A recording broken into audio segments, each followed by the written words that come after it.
Spider-Man, Spider-Man, he's a global box office phenomenon.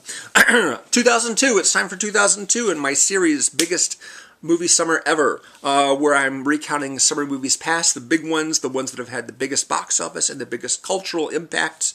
2002, it's time for 2002 now, and of course that was the start of the Spider-Man franchise directed by Sam Raimi and starring Tobey Maguire and Kirsten Dunst.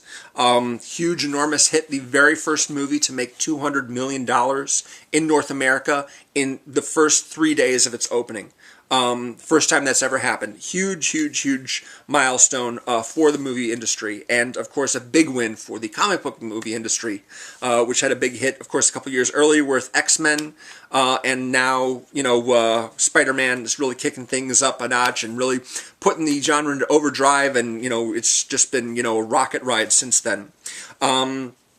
If you haven't seen it in my previous videos, I think I just mentioned this a couple minutes ago, so I'll forget that. Attack of the Clones, of course, big Star Wars movie, a big huge hit, big crowd-pleasing scene with Yoda fighting Dooku. First time you ever see Yoda whip out a lightsaber and fight. A lot of people thought that that was out of character for Yoda, but I thought it was hilarious. It kind of made up for the movie as a whole, which was incredibly dull for the most part. Just a couple of little lighthearted moments here and there that made the experience somewhat worthwhile, but for the most part, very, very bland movie. My favorite bit has to be, you want to buy some death sticks? You don't want to sell me any death sticks. I don't want to sell you any death sticks. You want to go home and rethink your life. I want to go home and rethink my life. That's beautiful, just beautiful. A few moments of greatness in an otherwise very, very uninteresting movie. Lots of special effects, and good ones too. But, yeah, very bland. And the other big movie that came out that summer, as far as box office goes, was the second Men in Black movie, with Rosario Dawson, Will Smith, and Tommy Lee Jones returning. But nobody really talks about that as far as I know. I mean, it made money, like National Treasure 2. I don't think anybody really cares about it that much. So, what else happened? We had the first Jason Bourne movie.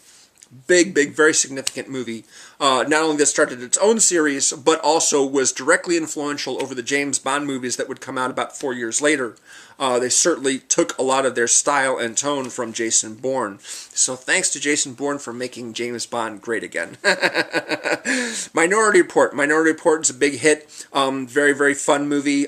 Steven Spielberg directed. Tom Cruise, the first time the two of them got together. They only ended up making one other movie together so far. Yeah, it's a lot of fun movie. Great special effects. Great premise. Cops using psychics to determine when someone will commit a murder and stopping that murder just in the nick of time. Yeah. M. Night Shyamalan had another big hit. He had Mel Gibson star in Signs. An alien movie, involving crop circles and everything like that. I saw it. It's pretty good. Mostly noteworthy for the music. I really like the music during the opening title scene. And there's some other good moments, too. I like the scene where Mel Gibson and Joaquin Phoenix are watching the news reports about the ships in the sky, and they're talking about fate and destiny, things like that. It's a good scene. K-19, The Widowmaker. Ooh, K-19, The Widowmaker was, unfortunately, a rather big bomb. Harrison Ford is a Russian submarine commander, and his second in command is Liam Neeson, and the movie was directed by Catherine Bigelow. I never saw it.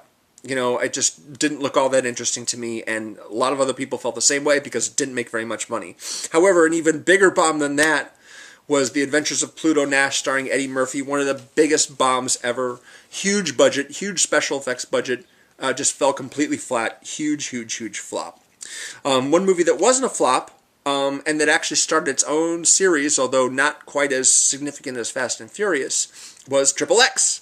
Vin Diesel, star of Fast and Furious, reteamed with his Fast and Furious director, Rob Cohen, to make Triple X, about an extreme sports guy who becomes a spy and gets into a whole bunch of trouble. It had a sequel to Ice Cube a couple years later, and then Vin Diesel returned last year, I think, or maybe it was just earlier this year, for Triple X, The Return of Xander Cage, because that's the character name. I didn't see it. So yeah, so 2002, very, very big year. Very big in terms of, you had the Spider-Man, you had Jason Bourne, and a bunch of other big hits. A couple of bombs, but mostly, very, very significant big hits. So that was 2002. Let me briefly go over 2003 and 2004. In 2003, you had Finding Nemo, the second and third Matrix movies, although only the second one came out during the summer.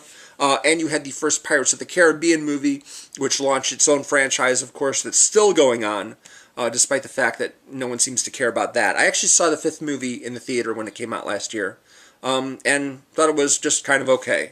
Then you had a bunch of movies that really didn't... Oh, wait, Freaky Friday, apparently, with Lindsay Lohan and Jamie Curtis. That came out that year as well. 2003 is more noteworthy for the number of megaton bombs that got released. You had Hollywood Homicide with Harrison Ford and Josh Hartnett. You had The League of Extraordinary Gentlemen, Sean Connery's last movie before he decided to retire, and Stephen Norrington's last movie as a director. He had such a terrible time making that movie that he retired. You had the Hulk movie, directed by Ang Lee, starring Eric Bana, that lost money and ended up getting retconned when they did the MCU with Edward Norton.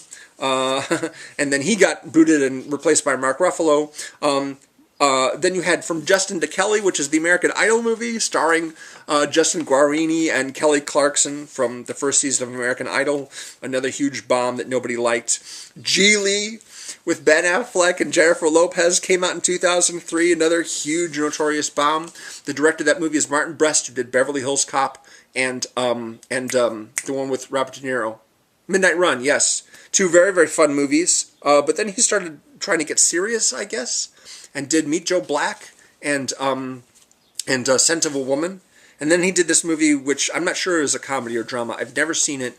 I've read nothing but terrible things about it. Despite the fact that Pacino and Christopher Walken are in the movie, I still have no desire to see it whatsoever. But the most notorious movie of this whole year was, of course, The Room. Tommy Wiseau's magnum opus and a beloved cult movie to this day. The Room came out in the summer of 2003, so that is somewhat noteworthy, I'd say. 2004, second Shrek movie came out, big huge hit. Second Spider-Man movie came out, big huge hit. Very, very highly acclaimed, widely regarded as the best of the three Sam Raimi Spider-Man movies. And of course, Harry Potter and the Prisoner of Azkaban, which is widely regarded to be the best Harry Potter movie. The prior two movies came out around Christmas time, so they didn't count in my summer movie series. However, they released Azkaban in summer, and it was directed by Alfonso Cuarón, of course, did Gravity, so that was pretty noteworthy as well. Sorry, I lost my place here. Napoleon Dynamite came out in 2004. Very unexpected independent hit.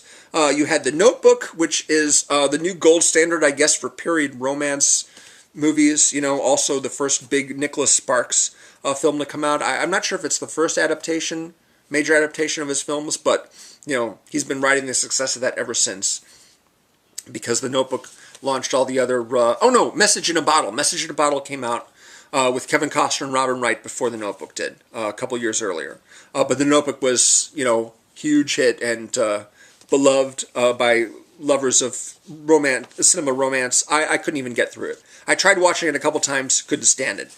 And I'm not against romance movies or romantic comedies or anything like that, but sometimes you just cringe at what is happening, and so you just can't take it anymore. And so I shut it off. You had Anchorman, first Anchorman movie, big hit for Will Ferrell, of course, a very beloved movie. You had Garden State, a very beloved indie movie from Zach Braff, co-starring Natalie Portman. You had the first Harold and Kumar movie, Harold and Kumar Go to White Castle. And then there was a few noteworthy disappointments. You had the second Riddick movie, Pitch Black, with Vin Diesel, came out in 2000. This was the year before Fast and Furious. And Riddick 2 had a much bigger budget and didn't really justify it. You had Alien vs. Predator came out. I'm not sure if it was a hit or not, but nobody seemed to like it all that much. You had Thunderbirds, a live-action Thunderbirds movie starring Bill Paxton that didn't make any money. You had Catwoman starring Halle Berry that was absolutely hated by most people that saw it. And a lot of people that didn't see it, they just looked at it and went, no, thank you. And then there was The Village. M. Night Shyamalan's Fall from Grace. Everyone started getting really sick and tired of M. Night Shyamalan when he released The Village, and he had a couple of huge bombs after that. and didn't really recover until he ended up making Split last year. So that was 2004. Thank you very much for watching. My next video will focus on 2005, the summer movies of 2005. If you'd like to visit my Facebook page, the link to that is below, along with the playlist where you can see all the videos prior to this one in the series, and of course the ones yet to come in the weeks ahead. Hopefully I'll manage to get all these videos done. I have 1, 2, 3, 4, just 4 more to do. So hopefully I can get these in by the end of this summer, by the end of August. We'll see. Thanks very much for watching. I'll see you again next time. Much appreciated.